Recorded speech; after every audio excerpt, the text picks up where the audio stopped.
Welcome to यज्ञ investment academy. मैं हूं आस्था और आज है सैटरडे, तो करते हैं अपने सैटरडेज को simplify with a very interesting topic that is managerial remuneration.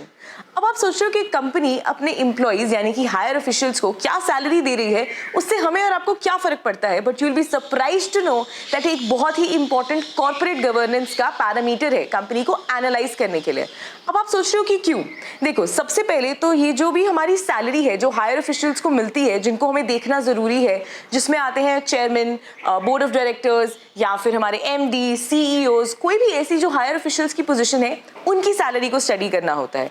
अब उनकी सैलरी को स्टडी करना इसलिए होता है क्योंकि ये जो भी हमारा सैलरी जाती है उनको, वो एक्चुअली कंपनी के प्रॉफिट्स में से जाती है। तो अगर कंपनी के बहुत सारे प्रॉफिट्स इन हायर ऑफिशियल की सैलरीज को केटर करने में चले जाएंगे, तो आप और मेरे जैसे शेयर होल्डर्स का क्या होगा? तो शेयर होल्डर को एनालाइज करना चाहिए इस गवर्नेंस एस्पेक्ट को कि क्या कंपनीज, जो भी कंपनीज एक्ट का प्रिस्क्राइब लिमिट है, कहीं अपने ऑफिशियल्स को ज्यादा सैलरी तो नहीं दे रही।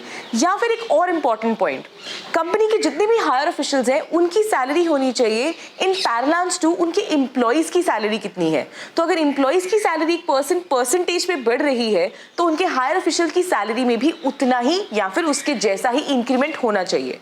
तो अब हम इस वीडियो को आगे बढ़ाते हैं और समझते हैं कि कंपनीज एक्ट में कौन सी ऐसी प्रोविजंस हैं जो कि इन रेम्यूनरेशंस को लिमिट करती हैं। According to section 197 of Companies Act 2013, इसके अकॉर्डिंगली लेड है कि एक हायर ऑफिशियल की salary 11% of the net profit से ज्यादा नहीं होनी चाहिए। इसमें भी कुछ सर्कमस्टांसेस हैं। जो भी हमारी कंपनी के एमडी या फिर सीईओ या फिर WTD, जिसे हम होल टाइम डायरेक्टर्स कहते हैं, अगर तो वो कंपनी में एक है, तो उस केस में जो उनकी सैलरी है वो 5% ऑफ द नेट प्रॉफिट से ज्यादा नहीं होनी चाहिए। अगर वो एक से ज्यादा है तो 10% ऑफ द नेट प्रॉफिट से ज्यादा उनकी सैलरी नहीं होनी चाहिए। ये था in case of MD, whole time directors. But अगर अदर डायरेक्टर्स की मैं बात करूं, तो उस केस में अगर तो ये whole time directors MD, CEO नहीं है, तो उस केस में उनकी सैलरी जो है maximum 3% of the net profit से ज्यादा नहीं होनी चाहिए। लेकिन अगर वो हैं, तो उस केस में हायर ऑफिशियल्स की यानी कि वो अदर डायरेक्टर्स की salary 1% of the net profit से ज्यादा नहीं होनी चाहिए। अब कौन सी कंपनी अपने हायर ऑफिशियल्स के लिए क्या सैलरी सेट कर रही है, उसके सारे डिस्क्लोजर्स जो ऑडिटर रिपोर्ट है उसमें होने चाहिए।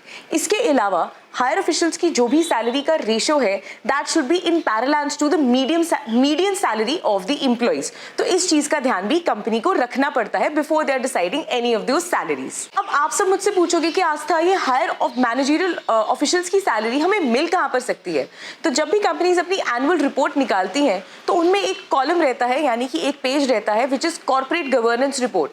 उसके अंदर जाकर आप ये सारी ही सैलरीज के पैरामीटर्स को देख सकते हैं। नाउ दैट अब आप उस पेज पर पहुंच चुके हैं जहां पर आप उन कंपनी के हायर ऑफिशियल्स की सैलरी को देख सकते हैं, तो इसमें ट्रेंड्स ढूंढने की भी कोशिश करें। ट्रेंड्स मतलब कि क्या उनकी सैलरी धीरे धीरे बढ़ रही है एंड उनकी सैलरी कंपनी के प्रॉफिट के हिसाब से कैसे बढ़ रही है।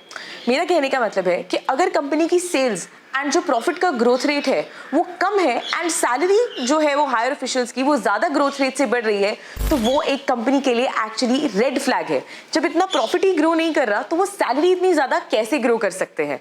अगर एग्जाम्पल के तौर पे मैं आपको बताऊं, कोटक महिंद्रा बैंक, उनका 5 ईयर रेवेन्यू कैगर जो था ग्रोथ का, दैट वाज 10% एंड प्रॉफिट 24% था। तो वहीं उन्होंने अपने ऑफिशियल्स की सैलरी को सिर्फ 2% से बढ़ाया था। So this is an ideal situation या सिमिलर सिचुएशंस आपको देखनी चाहिए जब भी आप अपनी कंपनीज को एनालाइज कर रहे हैं। आई होप आपको ये वीडियो काफी इंफॉर्मेटिव लगा होगा एंड आपको हमेशा ध्यान में रखना चाहिए कॉर्पोरेट गवर्नेंस का ये एक स्पेशल पैरामीटर। अच्छा लगा है तो लाइक करें, शेयर करें एंड सब्सक्राइब भी करें।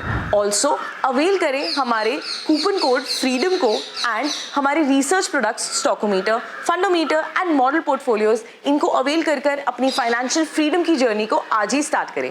Thank you so much.